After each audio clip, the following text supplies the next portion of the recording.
Hey, what's up everyone? This is Nick, and today we're doing another film review. This is my non-spoiler review of Alien Romulus. Now, I did just get back from my screening, and this is just going to be my initial thoughts and reactions. I will post a spoiler review later on that goes into more depth. And please save any spoiler-related comments for that video. Please don't post any spoilers in the comment section of this video for the sake of people who haven't seen the film yet. And honestly, I'd say try and see the movie as soon as you can and try and avoid spoilers and don't look online for any of them. Don't try to look up scenes on YouTube or anything like that. I think the filmmakers did a really good job of keeping pretty much all the footage from the third act out of the marketing, out of the trailers, out of the TV spots, etc. And it was a great feeling to go into a movie blind and honestly be surprised and shocked by a lot of things. It's a very rare opportunity nowadays because most studios will just give everything away in the trailers and you feel like you've seen almost the entire movie, or at least all the big money shots from the finale, because they're going to put them in the trailer just to lure people in because they just want to get behinds and seats. But here, I really applaud 20th Century Studios, Fede Alvarez, Ridley Scott for keeping most of the finale of this movie out of the marketing so we could be surprised. So please take advantage of that opportunity that you have to actually be surprised by a film for once, and do your best to avoid any spoilers and go into the movie with a fresh perspective. Now, what I will commend the movie on right off the bat, which I think is its its greatest success, is the aesthetic of the film, the appearance of the film, the cinematography of it, just the atmosphere. There's something very distinct about the way space looks and feels in the Alien universe, and they've done such a great job of recapturing that. It feels very ominous. Now, the set design, like the interiors of the ships and the space station, feels very, very, very similar to what we see in 1979. Similar aesthetic, similar style. Now, it's obviously not like an exact reproduction of like the Nostromo, for example, because again, different ship, different space station, different colony than what we see in Aliens, for example. But there are very familiar elements, and it very much feels like it exists within the same world. They've done a fantastic job world building here. I also really like how the story incorporates a lot of the themes that have been present throughout all of the Alien movies. So, most notably, you have humanity's relationship with artificial intelligence, but also uh, people's relationship with the company or Weyland-Yutani, and how people are often seen as disposable in exchange for either scientific achievements or monetary gain. And that's a theme that has been uh, present throughout all of the movies, and I like that it was brought back here and explored in great depth and very consistently throughout the movie. It's not like they bring it in a little bit in the early portion of the movie and then just kind of forget about it. I think like a lot of movies nowadays, they try to have a consistent theme, uh, or a message, and they kind of lose it along the way. And here, I felt the movie did a very good job of carrying its themes very consistently throughout the movie, and it balanced the messaging and the character moments very well with the action, the thrills, etc. Speaking of the characters, I will say that the character development is more than I expected. The character dynamics were strong. There weren't any like cringy, unlikable, comedic enlightenment type characters. There's actually very little comedy in the movie, which I appreciated. I really miss just sincere, serious filmmaking, especially within this genre or subgenre. And I'm glad that we have gone back to that, at least with this film here. So again, the character development and the character dynamics, I would say it was all serviceable. It was more than I was expecting. But it's fairly straightforward. It's fairly simple. We don't have a whole lot of time to spend with these characters. There's a lot that has to happen, so the plot does move pretty quickly.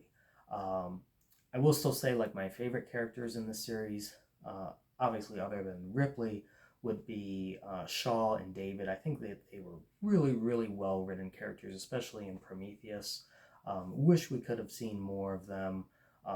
You know, in the series in general. Obviously, they're not in this movie. But I thought all of these characters were very likable as well. And I like how all the movies deal with different types of groups of people. So, like, the first movie deals with what's essentially space truckers. In the second movie, you have Marines. In the third movie, you have prisoners. In the fourth one, you have sort of like pirates. And then fifth movie, you have Prometheus, you have scientists, then you have colonists in Covenant, and then here we have sort of like scavengers, or they're miners. They're miners. That's what they are. But it's a different type of team, so it's cool that you always get to see how different types of people interact with this threat.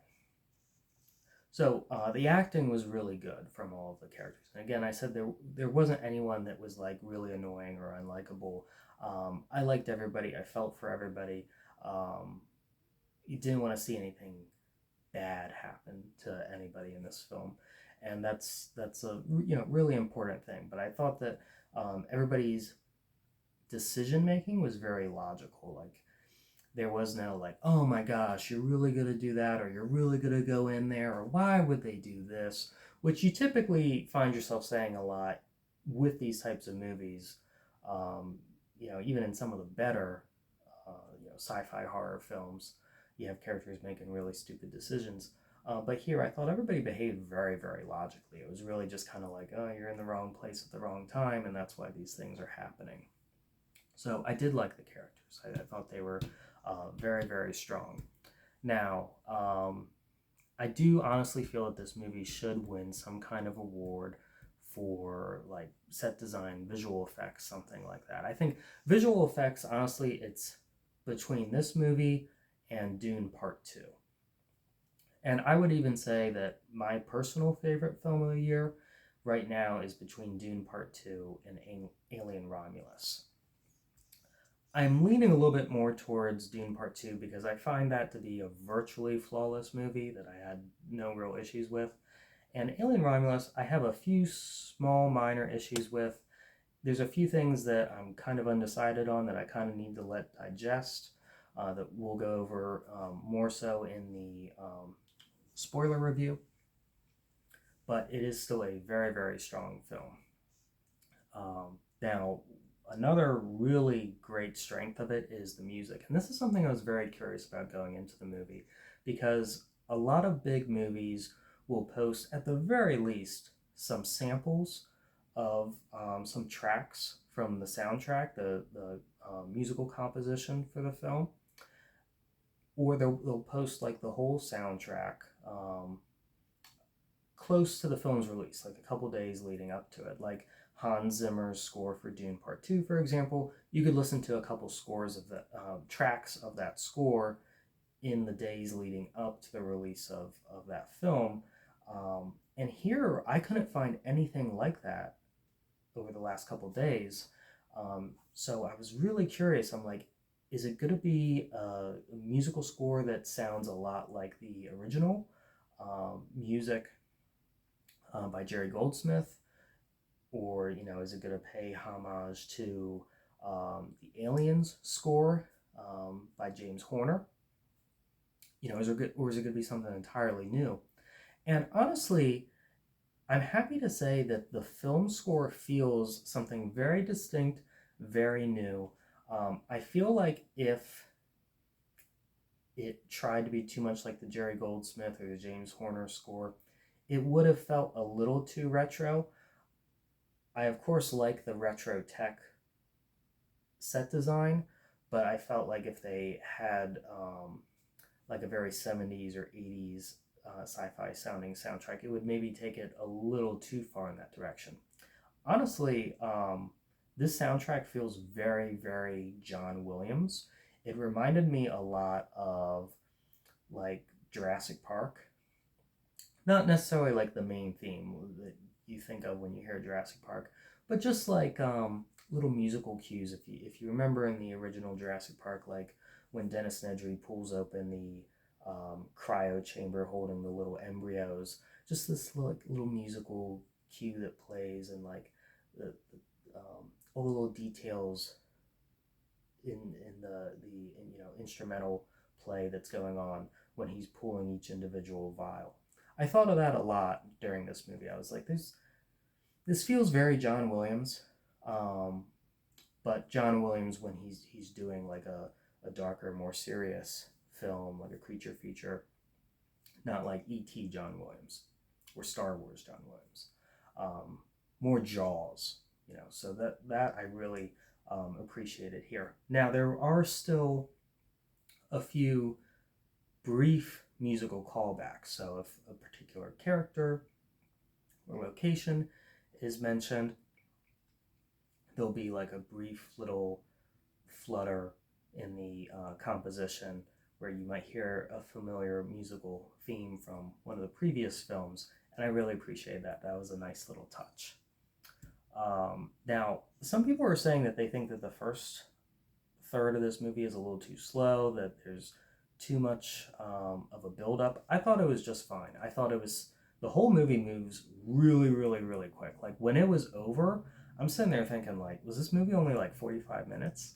Because it went by really, really quick. And even the like slow part of the movie, that's like the first third or so, it's a quick build-up. I mean, like you get that expository dialogue. You are introduced to characters, locations at a very quick pace, but it feels like it's a proper build-up. It's really kind of settling you into the environment.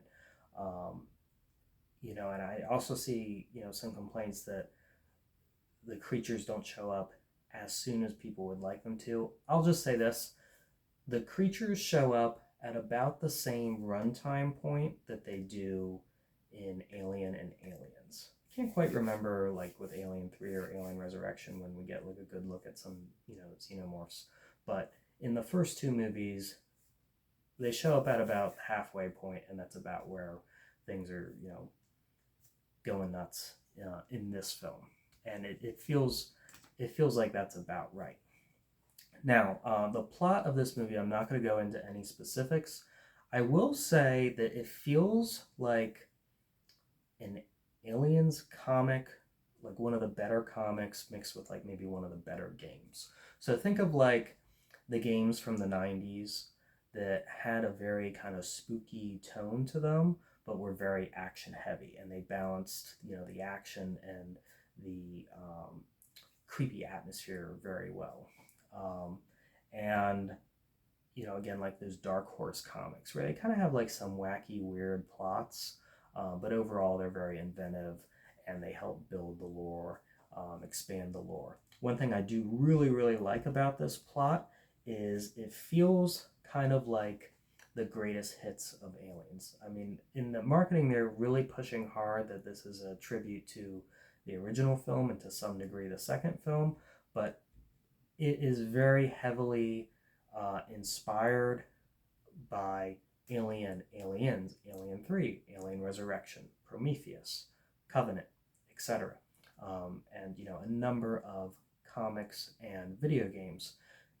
And another thing that I really like here is that it does not negate or retcon anything from any previous movies or any like comics or games or anything like that. They managed to create a story that feels like it is interconnected with all of that stuff, but at the same time it's self-contained enough that it's not doing anything that contradicts or negates or retcons anything, and yet at the same time it is doing new and inventive and expansive stuff, and it doesn't feel too small either. Because I was thinking, if this story takes place between 1 and 2 and has to work around the lore established in the other films and the expanded universe, it's going to have to be pretty small, but it manages to feel big and inventive and expansive without overstepping and, like negating, retconning anything else that we already have established within canon or lore in the Alien series. Now, some minor criticisms that I do have for the film. I really can't go into too much depth. Again, I'll have to hold off until my spoiler review. So I love the practical effects. There are a fantastic blend of CGI and practical effects. I mentioned Jurassic Park earlier. I think that's another good comparison here, where in those earlier Jurassic Park movies, you have like a good blend of like 60 to 70% animatronics, puppet work, and then maybe like 30 to 40% CGI for things that they have to use CGI for. And that's kind of what I was expecting going into this movie. I wasn't expecting it to be like all costumes, all animatronics. So there is some CGI, but to be honest with you, it's really hard to tell when they use it from like a visual standpoint. The textures look good, the lighting looks good. The CGI aliens look virtually identical to the practical effects aliens, and they do use the practical effects whenever they can. They're really only using the CGI for if something's moving really quick, jumping, leaping, getting shot apart. You kind of have to use CG for that in order for it to feel very fluid. Speaking of which, I really like the ferocity of the xenomorphs here. They feel very like mean and intense in a way that I honestly haven't felt from the xenomorphs since like the 90s. Like, the aliens have always been very ferocious and intense, and they always feel like a real threat in honestly all of the Sigourney Weaver movies, 1 through 4. And in the Dark Horse comics from the 90s, the video games from the 90s, of course. But with like the AVP films, which I like in their own respects, and the prequels, the xenomorphs always they felt like they kind of lost their bite a little bit, and here they really felt intense, and I wasn't quite sure if we are going to go back to like a slower moving xenomorph. Again, this movie, they were really emphasizing the use of both practical effects and also throwbacks to the original movie. So I'm like, okay, are we going to see like something that's moving like as slow and methodical as the big chap from the original movie? And I feel like what they went with the style of xenomorph here is like the best possible option. They're not like super quick like they are in like the AVP films, but they're not as slow as like the big chap, for example. They reminded me a lot of the warriors in Aliens, where they're very like agile.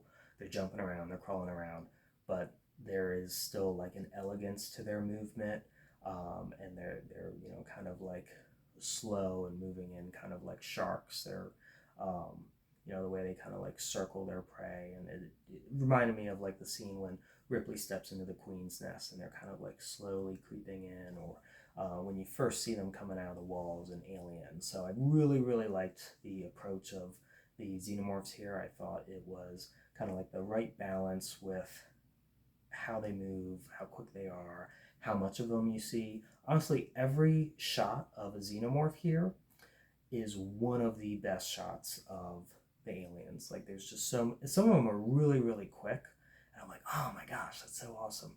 I do think that like you have seen a lot of them in the marketing, but there's still, you haven't even seen like 50% of the xenomorph shots, so there's still plenty of them to see, and they're all equally fantastic. So you haven't had like all the big money shots given away, trust me. So again, really, really love how the xenomorphs are portrayed here. They feel like they're a threat again. Now, honestly, I can't comment on anything else. We've talked about the cinematography, the set design, the characters, the music, the creatures, the effects. Really happy with everything here. I do feel that on average, I'm seeing people give the movie an 8 or an 8 out of 5 out of 10. I think at this point it has like an 85% on Rotten Tomatoes. Just scrolling through comments and different messaging boards and Facebook and X and all that, I'm seeing most people, whether they're casual viewers or hardcore fans, giving it an 8 or an 8.5. And I would agree with that. I think that's very solid. I think the minor criticisms that I do have and the things that I feel a little questionable about would really only knock it down to about an 8.5. I found myself consistently saying to myself that at the very least this is an Alien movie that I'm going to want to see again in theaters, and then I'm probably going to watch multiple times on like Blu-ray, for example, because even like objectively, I think that the first two movies are the best. I do watch Alien 3 and Alien Resurrection and even like the first AVP and Prometheus quite often. I think they have a great rewatchability. I think they're really fun. Um, and again, objectively, they might not be like the best in the series, but I just love watching them all the time. And I found myself saying to myself quite a lot in this movie that it's something I can see myself watching again and again for years to come, which I think is a really great achievement. I don't know how this movie's going to perform. If for whatever reason it bombs and we don't get any more Alien movies for a while or ever, honestly, I feel like we're going out on a high note, especially since this movie feels like the greatest hits of the series. It would be an appropriate end to the series, although I don't necessarily want it to. And if we can get more, if this is a sign of things to come, then that does really please me. Now, again, can't say anything more until we get into a spoiler discussion, so feel free to leave your initial thoughts and reactions in the comments below. If you haven't already, be sure to like, comment, and subscribe. And I'll see you all very soon in the spoiler review. If you haven't seen this movie yet, if you're on the fence, please check it out, especially if you're an Alien fan. I think overall you're going to be very pleased with it. I'll see you all next time. Goodbye.